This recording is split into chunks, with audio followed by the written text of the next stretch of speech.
Hey guys, how's it going? Hope you're doing well. My name is Crown, and today I'm going to read you some very interesting stories that I hope that you're gonna love. And now, without further ado, let's go!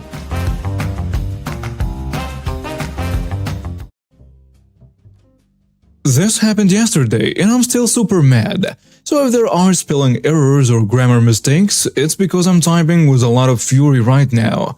My mother's younger brother's wife, entitled Aunt, has always been an annoying and entitled woman, so I try to limit my time with her. She expects people to drop things at a time to come help her because she's the wife of the only son.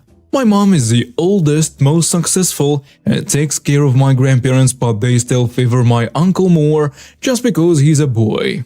My uncle is, for all intents and purposes, a loser.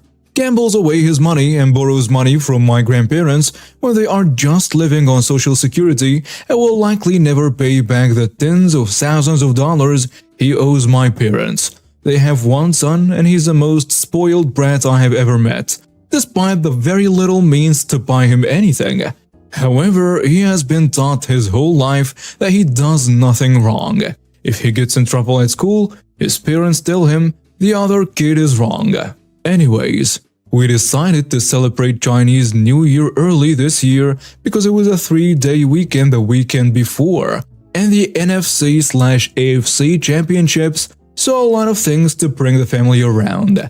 Anyways, I had just gotten a new home and decided to host the extravaganza. In my house there is a den that I have dedicated to be in my man cave/office. The room is on the bottom floor right next to the garage and the laundry room. Anyways, this has always been one of my dream setups. The right is my workstation, since I work from home at least once a week. The left is my personal game station. My gaming PC is mounted below the table, and then left of my computer is where my consoles are with a nice 40-inch 4K HDR TV. Anyways, I've worked hard creating this room and continue to work hard to get more stuff. So the entitled aunt and her hellspawn entitled cousin comes over. Since it was their first time over, I gave them a tour. Everything entitled aunt sees, she has a negative comment about, despite never having owned her own house because her husband is a deadbeat. When we reach my den, the entitled cousin lights up and goes nuts over my setup. I tell them how I work on one side and play on the other side. My aunt goes straight into ridiculing me, how this is all a waste of money and how I shouldn't be playing games. I remind her that I work in the gaming industry and that there is no age limit to video games. Entitled cousin starts whining about how he wants this too. Without a second thought, my aunt walks over to my gaming area and starts unplugging things and grabbing controls. I ask her what the hell she's doing and she says, "My son wants this, so I'm backing it up." I tell her that she cannot take what is not hers, and he cannot have it. The entitled cousin now starts screaming, "I want it, I want it, I want it now!" Now, I'm a big guy for an Asian person, 5'10", and over 200 pounds of mostly muscle. My aunt is maybe 5'2", so not only do I tower over her, I'm probably twice her body weight, and she knows I'm easily the strongest in the family. So there is no way she can wrestle anything away from me. I tell her to put everything back now, and she reluctantly complies and haphazard puts stuff down. Might as well have dropped everything. She threatens to tell my mom, and I tell her to go ahead since my mom hates her. She drags her entitled kid out screaming, and I clean up my office and make sure to close the door behind me. The night goes on and we're watching the games on TV while eating up a storm. I go to the bathroom and notice that both entitled aunt and the entitled cousin are missing. It was odd because I could have sworn I heard more of that brat crying earlier. That's when my spidey sense tingles, and I walk downstairs to see my entitled cousin carrying my PS4 and other stuff in his small arms. They are halfway in the garage when they turn around and see me. I scream out what the hell and they start running to their car. I chase after them and get to their car before they do. I tell the entitled aunt that she has some balls trying to steal from me. She smugly says that you can't steal from family and her son needs those games because he's such a good boy. I tell her she's not taking a thing and I will call the police on her. She thinks I'm bluffing, so I break out my phone and call my buddy, who is a cop, to see if he's free, and I explain the situation to him. At this point, my aunt is screaming up a storm, neighbors are looking through the windows, and I'm standing right between her and her car. My parents and my siblings all came out and blocked the car with me. Eventually, the police showed up, but not my friend. Someone else must have called. The entitled aunt goes into a weeping mode and tells the police how she's been robbed by these people. I try speaking, but she goes even louder. The cop's partner starts pushing me back and tells me to step away. I tell him that I'm not trying to steal anything. She's the one trying to steal from me. The police are super confused and even more police show up. The entitled aunt keeps preaching her nonsense, and the cops appear to be taking her side. I try to talk, but no one is willing to listen. My friend eventually shows up and tells the other officers what is going on.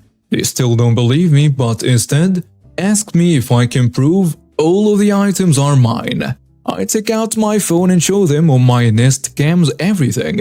I have a cam in my office because it also leads to the backyard. So if anyone comes in, it records everything. I show them the conversation of when the entitled aunt first tries to take my stuff. Then I show them the entitled aunt and cousin taking everything later and running out of the house. The entitled aunt starts backpedaling and says that all of this stuff belonged to her son. I know that the entitled cousin doesn't know anything about console games, so I ask him what he plays on this PS4, and he immediately responds with Halo. The entitled aunt looks back at me smugly, but as many gamers know, the entitled cousin just done effed up. I tell everyone how Halo is only an Xbox, you can't play it on PS4, and anyone who owned the console would know that. Finally, the police see the lights and take back everything and hand my stuff back to me or my family. The police then ask if I want to press charges. I look the entitled aunt in the face and simply say yes. They arrested her, but I convinced them to leave my entitled cousin with us instead. After about a week, I will drop the charges, but I want the entitled aunt to sweat it out because that was not only theft, but it was considered grand larceny. And that means some serious jail time. She's now forever banned from my home. Let's start with some context. I work at my local Walmart and have been working there for about 3 months at the time this happened. This happened about a year ago. It's still pretty fresh in my mind. I no longer work at that shop right now, but this incident has nothing to do with that. I consider myself to be a pretty naturally nice person, and so when checking people out, it was easy enough to keep conversation, make them laugh and entertain them while I put their groceries in the bag. I was halfway through bagging the items of a small family of 3 when the entitled mother and the poor kid showed up behind them. Immediately I can tell what kind of person the entitled mother is, because I have dealt with them before, just not like this. The entitled mother pushes her cart forward immediately, looking impatient because someone was in front of her. Mind you, the store was pretty inactive since it was only 9 or 10 a.m. on a Tuesday. There were 2 other registers open at this point, so she obviously chose mine just so she could choose to be impatient. I finished packing the family's bags, and the entitled mother pushed forward, hitting the nice family's father in the shin with the cart. Ow! As she walked up, the entitled mother muttered something like, "Took you long enough." That's when I knew I was in for a ride. The kid points at a chocolate candy. "Mom, can I get a candy bar?" No, you cannot. Do you want to get fat? You're already gaining weight. This poor kid was in no way obese, but his mother was most certainly 250 pounds or more. Not to mention the entitled mother's cart was full of junk food, and I was pretty sure it wasn't for the kid. I started checking her out, and 2 items too, and this which size. How long is this going to take? My son has a play date soon, and I need to go. I don't like being late. Sure thing, ma'am. I'll go as fast as I can. I wasn't in the mood to argue, so I sped it up. I am normally pretty quick, checking out even 70 items in maybe 5 minutes, max. She was maybe 35, so I was going pretty quick. Then she sighs again. What's taking you so long? You're being incredibly rude. You understand people have places to be, right? Get your manager out here now. I was taken aback. Manager? I was checking her out for barely like 2 minutes. My manager? For what? I have places to be, and you are delaying my schedule. I have OCD, you know. I can't handle being late. That was nonsense. It would be more of a delay for her to get the manager, and the OCD part was so forced. I did not believe it, and as if to prove it, she snatched 2 boxes and straightened them. Right. Give me your manager, I don't have all day. Not wanting to have this go any further, I call my manager and he walks down. What's the issue here? Your employee is intentionally moving slowly. He knows I have OCD and wants to make me have a panic attack. Is that what you want? In your store? Fire him and give me a discount. The way I'm being treated is absurd. Ma'am, I can't fire him for simply moving slowly. If you want a discount, we have an online system that will give you a lot of coupons. She looked furious. How dare my manager suggest she use a coupon instead of lying about mental disease? She snatched 2 more boxes and straightened them to try to prove her point. How dare you? You understand I have OCD? Now that I thought about having a discount, I need it 50% off. Ma'am, I can't just give you a discount, but once again, if you would like to save money, please feel free to use our own line. She cuts him off and slapped him across the face very hard. Her face was red and her son looked horrified. Mom, what the hell? What did I say about language, huh? The entitled mother then slapped her son for swearing and took all the items on the conveyor and her bags and threw them in a cart. She grabbed her kid's hand and started bolting for the door without paying, swearing at me and my manager, promising to sue us for mental damages and cruelty. Right. Just as she was clearing the aisle, I yelled, "Stop! Somebody stop her! She didn't pay!" An older gentleman in maybe his 40s looks up, sees a woman, and runs to her. He grabs her cart and begins to yell at her to stop. He tells her, "What are you doing? Stop before someone here calls the police." The manager was already on his phone dialing 911 when this entitled mother literally slaps the Good Samaritan. He barely reacts and immediately punches this lady in the stomach. Now I know it's seen as wrong to punch a woman, but he had every right and reason to do so. The entitled mother doubles over, immediately dramatizing the punch. "I'm pregnant, you disgusting animal! You killed a child!" Her kid looks up like he has had enough. She's lying. She isn't pregnant. The entitled mother immediately gets up a bit, looking angrier than ever. Apparently, all the pain gone and starts for her kid when the Good Samaritan grabs her, and 2 others help detain her. They held her there until the police came. We showed them the surveillance footage while the entitled mother sat in cuffs. The entitled mother went out in a police cruiser. Her son went home with his father, and I never heard more about what happened. But I can assume she got a jail sentence for child abuse and attempted robbery. I just hope that the poor kid has a great father and can get on with his life. In college, my 2 friends and I decided to find a place together off campus. We found a beautiful 3-bedroom house with surprisingly affordable rent. The basement of the house was listed as a separate apartment, but as it had a separate entrance and the indoor stairwell had been blocked off, we weren't worried. And the thermostat was upstairs. Then the demon neighbor moved in. From upstairs we could hear everything. This adult woman would call her mother and scream at her to pay for her cell phone bills and give her groceries money, aka Taco Bell and cheap tequila. She would scream at whatever guy she was sleeping with to bring her meth. And one day, she brought home 3 puppies to scream at. We were terrified of this woman and the noise was hell. Also, we've been idiotic enough to sign a lease stating that we were responsible for all utilities, period. Meaning we were now financing her gas, water, and electric. But with only 2 months left on the lease, we thought we could just ride it out.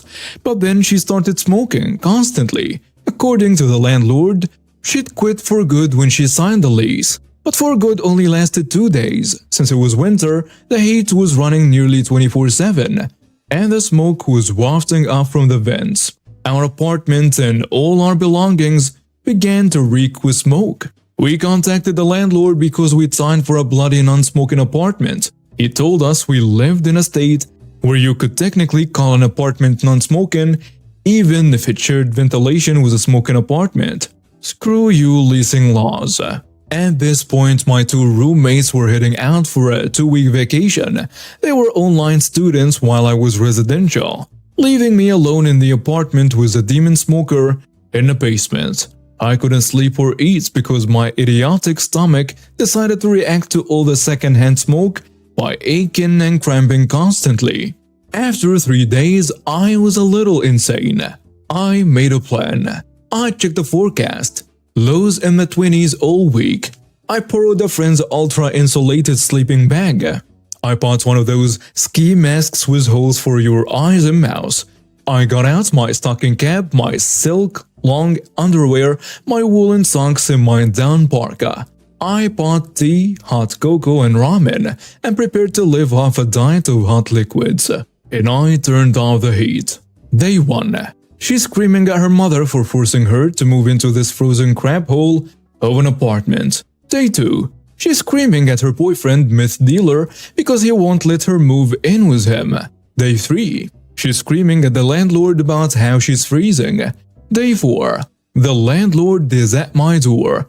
I greet him in full ski mask, parka, stocking cabaret, looking like I'm heading out to rob Santa Claus at the North Pole. He asks me if I don't find it a little chilly in the house, and I replied I'd found all the cigarette smoke a little warm. Day 5. She's screaming about the witches upstairs to anyone who will listen, and I'm sitting upstairs clutching my car keys and my pepper spray with 911 typed into my phone. She finally decides she's leaving and moving in with Greg, even though he just got out for stepping Travis, and he lives in that creepy house in the woods with all those jerks biting dogs. Day 6. She's gone. I silently bless Greg. Moral of the story, there is a bloody reason the rent seems too good to be true. P.S. For those wondering, I did have a friend who worked plumbing stop by to give me some advice about how low I could go before I burst the water pipes to hell and back.